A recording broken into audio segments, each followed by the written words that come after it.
big thing for him, and he feels very threatened on a subconscious level by Thomas. Yeah, I completely agree with what Ben is saying. In Thomas' case, now he exorcised in his demons from season 1, and now he wants to get his hands dirty, and he wants to be part of the ritual. So right now he's taking unnecessary risks that, from Marcus' point of view, it's not a very positive thing.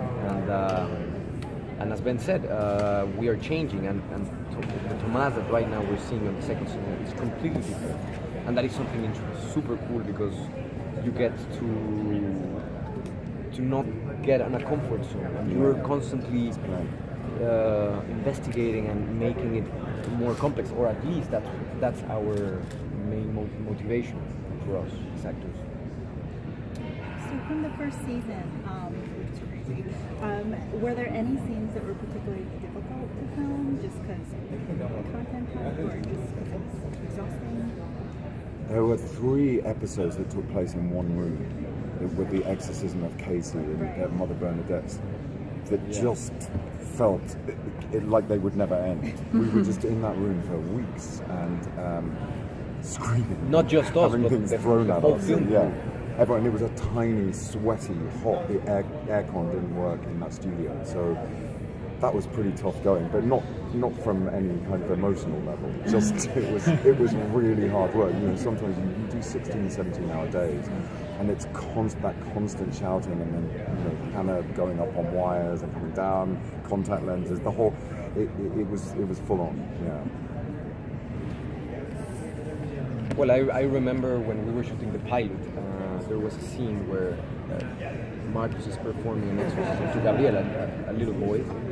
And I remember that when I saw that, it was quite shocking, because it was, okay, this show is about this, and as an image, it was interesting and shocking. You have a big musical background, as I recall, correct? I had, RBD and all that? Yeah. Do you ever see yourself, I mean, I know you've said you wouldn't go solo and sing, but do you ever see yourself... Solo? No. Or maybe sing kind of like an American Horror Story when they have those kind of episodes? No. That's it? No. Retired for your fans? Actually, that project, it was huge, and we had the possibility to travel all over Latin America, and it was interesting, and I loved that experience and that project, and I feel very grateful with that project. So actors often talk about like where they draw from, and The Exorcist is probably one of the scariest films in like all of film history. What were sort of films that you watched that have scared you, and did you sort of bring any of that fear into your characters or acting? Were you able to draw on that or no? I don't know about. I mean, I'm a massive horror fan. I love it. Ever since I was a tiny kid, the dark stories, even if they were fairy stories, it was Grimm's fairy stories. I wasn't interested in like Red Riding Hood, or it was the dark, stranger ones. And I think the first horror film I saw was when I was 8 was The Birds, Alfred Hitchcock's The Birds, and it completely terrified me. But I loved the fear. It just got under my skin, and I've been obsessed with horror ever since. And I heard about The Exorcist first when I was 9, when that movie came out, and there were tales of people vomiting in the cinema, and I didn't see it until I was 15, but I got hold of the novel as a 9-year-old, which expanded my vocabulary somewhat. My parents weren't pleased. On this page. So and I've watched The Exorcist like tens of times, it's countless the amount of times I saw it. So when it came up, to be part of it, and what I've always loved about the novel, I'm just going on a rant now, what I've always loved about the novel and the movie is that it's so firmly rooted in reality.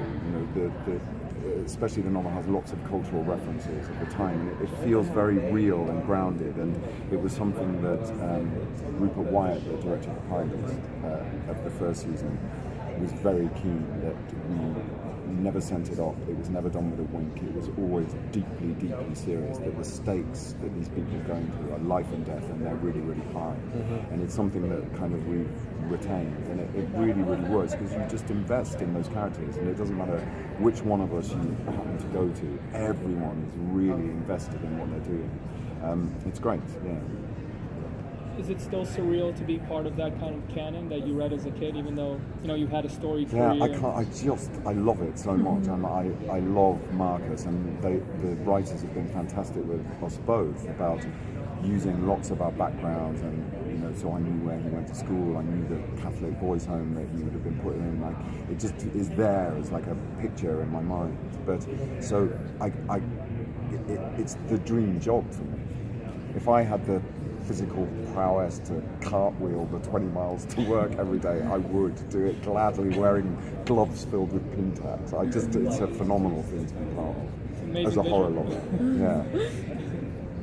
Yeah. I know both of your origins are very religious oriented. Mexico is a huge. Or Latin America. Yeah, I'm from Brazil, so Yeah. Catholic. Huge. Was that ever a concern when taking on the characters? Like I talk about the Exorcist, and my mother starts praying. Well, my family, they are all Catholics. I am also Catholic. I don't practice the religion just because I don't practice it. But I was raised Catholic. But yeah, my family, they were very concerned about me entering into the show. And my mom, she sent me like 100 rosaries, literally. And I received them in Chicago. She sent me for the second season, blessed holy water, No holy way. salt. Do you remember I told you that? I didn't know it was from your mom. It's there. For me. Yeah. She's concerned about my soul. And so she should be. But I told, and I chat with my mom, and I said, Mom, you have to take into account that I'm the good guy. I'm fighting evil. I'm not the bad guy. Yes, you're right. And she's right now more calm. She's a huge fan of the show. Is she? Yeah. As long as she keeps sending you things, Yeah, to to combat. protect. Do you ever watch episodes with her? Huh? Do you ever watch episodes? No, she lives in Mexico. She lives in Guadalajara. But every single time a new episode comes, she's calling me to, and I love her feedback. Oh, that's awesome. Thank you guys. Thank you. Thank you so much. Cheers. Thank you.